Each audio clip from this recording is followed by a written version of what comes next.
एक राजा की आत्मा ने भलाई की। आज मैं आपको एक राजा के बताने जा रहा हूँ, जो भारत देश में मुई थी, जिसे हम कभी सोने की चिड़िया कहते थे। लेकिन अंग्रेज लोगों ने हमारा सारा सोना भारत से लुटकर अपने देश ले गए। लेकिन अभी भी भारत के कई हिस्सों में प्राचीन समय का बहुत सा खजाना गड़ा हुआ है, जिसे चोरी हो जाने के डर से जमीन में गाड़ देते थे, और उनकी मौत के बाद वो सोना चांदी कहीं धरती के गर्भ में गड़ा हुआ रहता था। ऐसा ही एक घटना मध्य प्रदेश के दानगढ़ जिले के डंडिया खेड़ा गांव में हो रही है, जहां की एक आदमी को एक आत्मा ने बताया कि इस हवेली के नीचे सोना चांदी गड़ा हुआ है। तो उसने अपनी सरकार को बताया कि एक राजा की आत्मा ने मुझको बताया कि जमीन में गड़ा 10,000 टन सोने का रहस्य उसने मुझे बताया, जो आज के सोने के रेट के हिसाब से इसकी कीमत तो 200 अरब रुपए के लगभग होगी। कौन थे राजा राम बख्श? कहाँ से आया है ये सोना? कैसे मौत हुई राजा की? आइए इन सारे पहलुओं पर प्रकाश डाले के लिए इतिहासकार चंद्रकांत तिवारी के अनुसार क्रांतिकारी शूरवीर राजा ने सन 1857 की क्रांति के दौरान अंग्रेजों को जला दिया था।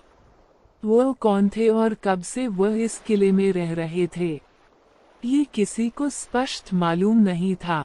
यहाँ के इतिहासकारों की माने तो 4 जून 1856 की क्रांति में दिलेश्वर मंदिर में छिपे 12 अंग्रेज को जिंदा जला दिया था।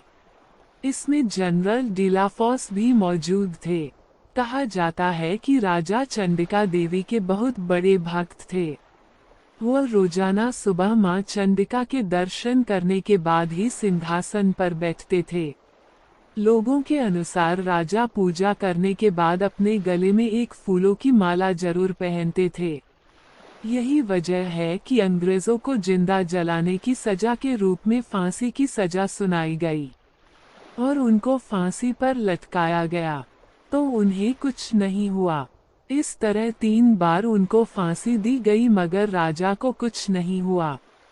तब राजा राव राम बख्श सिंह ने अपने गले में पड़े फूल की माला को उतार कर फेंका और यमुना से अपनी आगोश में लेने की प्रार्थना की।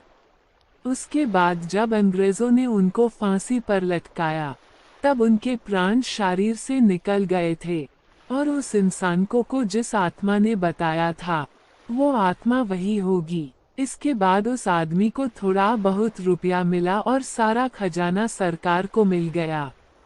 इस गोस्ट कहानी को भी पढ़े। लड़की के अंदर जिन किया।